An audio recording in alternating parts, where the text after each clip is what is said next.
Hello दोस्तों, जय Hind.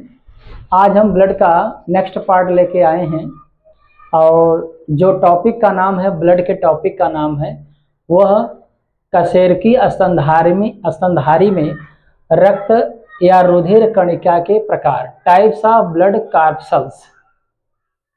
Blood corpuscles का मतलब होता है रक्त कणिका, ऑफ टाइप्स का मतलब होता है के प्रकार। तो चलिए सबसे पहले हम ये जानें कि रक्त कणिकाएं कितने प्रकार की होती हैं। ब्लड कार्पसल्स, ब्लड सेल्स कितने प्रकार के होते हैं? तो ब्लड सेल्स स्पेशली 3 प्रकार के होते हैं। यहाँ मैंने केवल एक ब्लड का टाइप लिखा है, लाल रक्त कणिका। वैसे आपको मैं बता दूं कि रक्त कणिकाएं स्पेशली 3 प्रकार की होती हैं। एक आरबीसी, एक डब्ल्यूबीसी, एक प्लेटलेट्स होता है, जिसके बारे में मैं पहले ही आपको बता चुका हूँ। तो लाल रक्त कणिका, रेड ब्लड कार्पसल्स, इसका टेक्निकल नाम या दूसरा नाम कह सकते हैं एरिथ्रोसाइट्स है। शॉर्ट में इसको आरबीसी कहते हैं। आरबीसी का निर्माण कहाँ होता है? आरबीसी का निर्माण जो है हीमोग्लोबिन से आरबीसी का निर्माण होता है। ब्लड के अंदर हीमोग्लोबिन अगर है तो समझ लीजिए आरबीसी बनेगा। अगर हीमोग्लोबिन का अमाउंट कम है तो आरबीसी का अमाउंट कम होगा, आरबीसी की मात्रा कम होगी। दूसरी बात, शिशु जो नवजात शिशु होते हैं उसमें आरबीसी का निर्माण लीवर, स्प्लीन और याकशैक। लीवर माने यकृत होता है, स्प्लीन माने प्लीहा होता है, याकशैक का मतलब होता है पीतक स्यून। याकशैक आप याद रखेंगे, लीवर समझ रहे हैं आप, स्प्लीन भी समझ रहे हैं, याकशैक अगर प्रॉब्लम होगी तो हम आपको बताएंगे नेक्स्ट वीडियो में। बट याद रखना पड़ेगा आपको कि इनसे शिशुओं में आरबीसी का फॉर्मेशन होता है। सबसे ज्यादा मात्रा आरबीसी, डब्ल्यूबीसी और प्लेटलेट्स में देखा जाए सबसे ज्यादा मात्रा आरबीसी की होती है। इसके अलावा आप ये ध्यान में रखेंगे कि बालक एवं वयस्क में जो आरबीसी होता है ये लाल अस्थिमज्जा से होता है। हड्डियों के अंदर लाल अस्थिमज्जा और पीली अस्थिमज्जा पाई जाती है, जिसमें से लाल अस्थिमज्जा के द्वारा आरबीसी का निर्माण होता है। थोड़ा सा आप ये देख लीजिए, हीमोग्लोबिन के बारे में मैंने लिखा है। हीमोग्लोबिन 2 शब्दों से, 2 ग्रीक शब्दों से मिलकर बना है, haem plus globin. Haem means होता है आयरन, ग्लोबिन एक प्रकार की प्रोटीन होती है। हीमोग्लोबिन का एक अणु बनता कैसे है, एक मॉलिक्यूल कैसे बनता है? तो आयरन के 4 एटम्स और ग्लोबिन प्रोटीन के एक मॉलिक्यूल से अगर जुड़ जाएं, ग्लोबिन प्रोटीन के एक अणु से अगर जुड़ जाएं तो जा करके हीमोग्लोबिन का एक अणु बन जाता है। हीमोग्लोबिन का एक अणु बनता है। एक बार फिर से सुन लीजिए, हीम प्लस ग्लोबिन, इसके 2 पार्ट हैं। हीम का अपने यहाँ अर्थ आयरन होता है, ग्लोबिन का अर्थ, ग्लोबिन एक प्रकार की प्रोटीन होती है। आयरन के 4 परमाणु और ग्लोबिन प्रोटीन का एक अणु जब मिलता है तो हीमोग्लोबिन का एक मॉलिक्यूल बनता है। हीमोग्लोबिन का सामान्य रूप में संकेत Hb होता है और इसका जो सामान्य सूत्र होता है देख लीजिए आप, जनरल फार्मूला हीमोग्लोबिन का C3032, H 4816, O 872, N 780 और S 8Fe4। ये इसका मॉलिक्यूलर फार्मूला है। जो अणुसूत्र होता है ये इसका हीमोग्लोबिन का होता है। इसके बाद हम बताएं आपको इसका जो लाइफ होता है आरबीसी का 120 दिन का होता है। 120 दिन के बाद आरबीसी नेचुरली आरबीसी की डेथ हो जाती है और फिर इसके बाद नए आरबीसी बनते हैं। आरबीसी का निर्माण शिशु में और बालक वयस्क में कहां कहां पे होता है ये मैंने आपको बता दिया। और एक बात और, मानव के नर में, ह्यूमन मेल में इसकी संख्या 50 से 55 लाख पर mm³ होती है। मतलब 1 घन मिलीमीटर आप अगर ब्लड लेते हैं सिरेंज से अगर आप 1 मिलीमीटर क्यूब 1 घन मिलीमीटर आप अगर ब्लड लेते हैं तो उसमें आरबीसी काउंट करेंगे आप तो आपको 50 से 55 लाख मिलेंगे मेल में। उसी प्रकार से फीमेल में 45 से 50 लाख 1 mm क्यूब यानी 1 घन मिलीमीटर में पाए जाते हैं। तो ये मेल में आरबीसी के नंबर हैं 1 मिलीमीटर क्यूब में और ये फीमेल में आरबीसी के नंबर हैं 1 मिलीमीटर क्यूब में, यानी 1 घन मिलीमीटर की बात कर रहे हैं। 1 घन मिलीमीटर का मतलब होता है कि आप एक ऐसा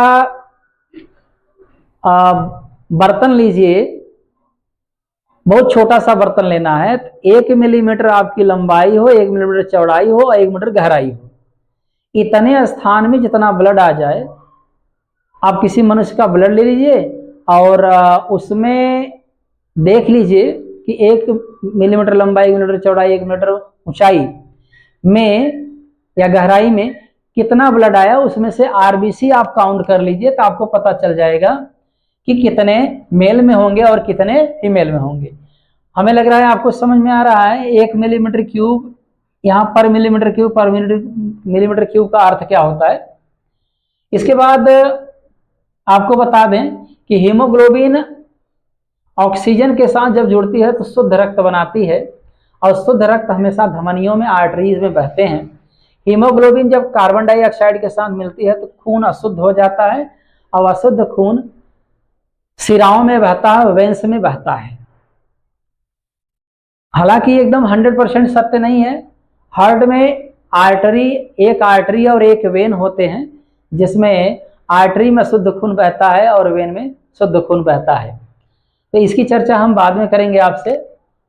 और इसके बाद आप देखिए जो आरबीसी की आकृति होती है ये उभयावतल होती है, यानी बाइकॉन्केव होती है। बाइकॉन्केव का तात्पर्य है कि जैसे आप कोई गोल आकृति का गीली मिट्टी बना लीजिए और उसको आप ऊपर से दबा दीजिए और नीचे से दबा दीजिए तो कुछ इस प्रकार से फिगर बन जाएगा। अगर ऐसा फिगर बनता है तो इस फिगर का नाम रखा गया है उभयावतल। जिसमें 2 गड्ढे टाइप के नजर आए, गड्ढे दिखें, उसको उभयावतल कहते हैं।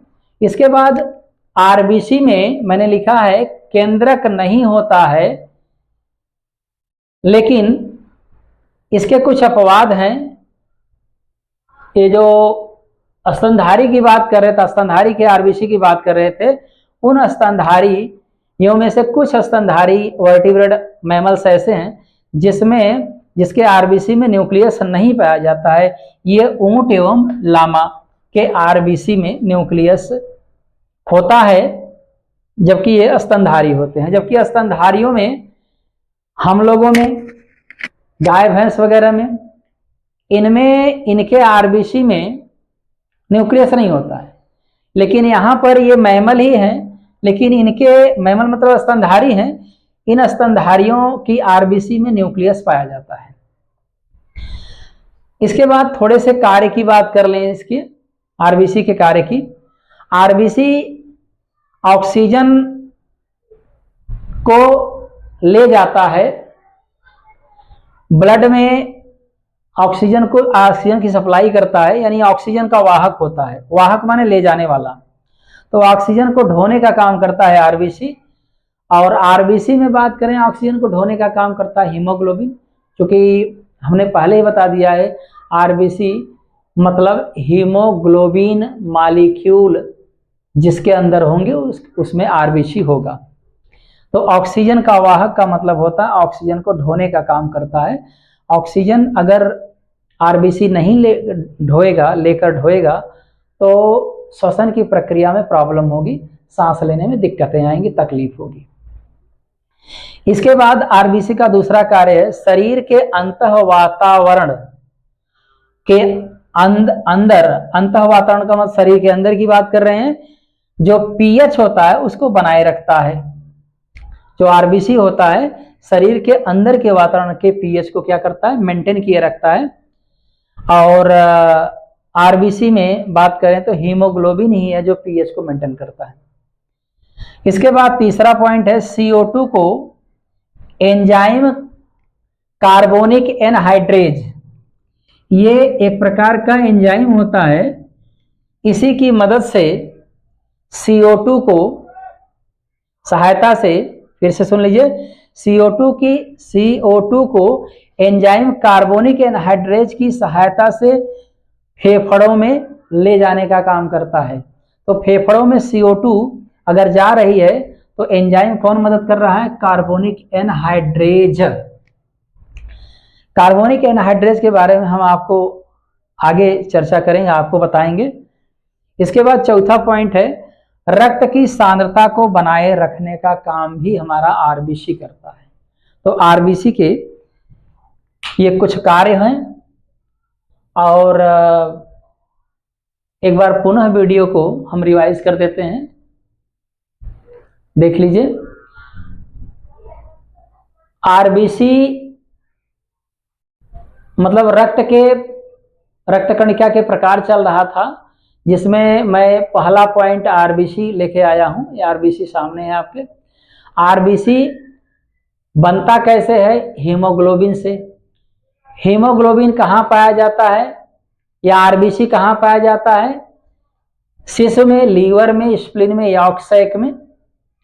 बालक एवं वयस्क, वृद्ध जो भी हैं, सब में अगर बात करें तो RBC रेड बोन मैरो से बनता है, और इसका अमाउंट देखा जाए तो सभी ब्लड कार्पसेस से अधिक होता है। सबसे ज़्यादा RBC, WBC, प्लेटलेट्स में से सबसे ज़्यादा RBC की ही मात्रा पाई जाती है। इसका जीवन काल होता है 120 दिन। नेचुरली यानी प्राकृतिक रूप से इसकी मृत्यु होती है 120 दिन। 120 दिन के बाद नए RBCs बनते रहते हैं। इसके बाद हीमोग्लोबिन देखा जाए तो हीम प्लस ग्लोबिन प्रोटीन से बनता है। हीमोग्लोबिन में हीम का अर्थ होता है आयरन, और ग्लोबिन एक प्रकार की प्रोटीन है। अब हीमोग्लोबिन का एक मॉलिक्यूल बनता कैसे है? तो 4 परमाणु आयरन के और 1 अणु आपका ग्लोबिन प्रोटीन जब मिलता है तो हीमोग्लोबिन का 1 अणु बनता है। इसके बाद ह्यूमन मेल में, मानव नर में बात करें तो 50 से 55 लाख पर mm³ होता है। इसके बाद फीमेल की बात करें तो 45 से 50 लाख पर mm³ होता है। अच्छा, एक स्त्रियों में, फीमेल में इसका अमाउंट कम इसलिए होता है क्योंकि उनमें मेंस्ट्रुअल साइकिल चलता है, जिसके कारण से हर महीने में 4-5 दिन तक मेंस्ट्रुअल साइकिल चलने के कारण से ब्लीडिंग होती है और कुछ ब्लड का अमाउंट कम हो जाता। आकृति की बात करें RBC के तो उभयावतल, जिसको बाइकॉन्केव कहते हैं। बाइकॉन्केव का अर्थ ये होता है कि जैसे आप गीली मिट्टी लीजिए और गीली मिट्टी में से आप 2 तरफ दबा दीजिए, गोलाकार बना करके उसको 2 तरफ से दबा दीजिए, ऊपर और नीचे से दबा देंगे तो उसको बाइकॉन्केव फिगर बोलेंगे, जैसा कि यहाँ फिगर में बन चुका है, मैंने बनाया है। RBC में केंद्रक नहीं होता। इसके बाद कुछ अपवाद यहाँ शामिल है, जैसे ऊंट एवं लामा जो मैमल्स होते हैं, इनके RBC में न्यूक्लियस होता है, स्तनधारी है, मैंने बताया आपको। कार्य की बात करें तो ऑक्सीजन का वाहक होता है RBC। RBC शरीर के अंतः वातावरण के pH मान को बनाए रखता है। RBC CO2 को एंजाइम कार्बोनिक एनहाइड्रेज की सहायता से फेफड़ों में ले जाता है। चौथा पॉइंट आपका है, रक्त की सांद्रता को बनाए रखने में भी RBC सहयोग करता है, मदद करता है। हीमोग्लोबिन ऑक्सीजन के साथ जब रिएक्शन करता है तो शुद्ध रक्त बनता है, प्योर ब्लड बनता है, और हीमोग्लोबिन कार्बन डाइऑक्साइड के साथ रिएक्शन करती है तो अशुद्ध रक्त बनता है, यानी इम्प्योर ब्लड बनता है। तो दोस्तों, आज की वीडियो में इतना ही। नेक्स्ट वीडियो में फिर आपसे मिलेंगे। Thank you.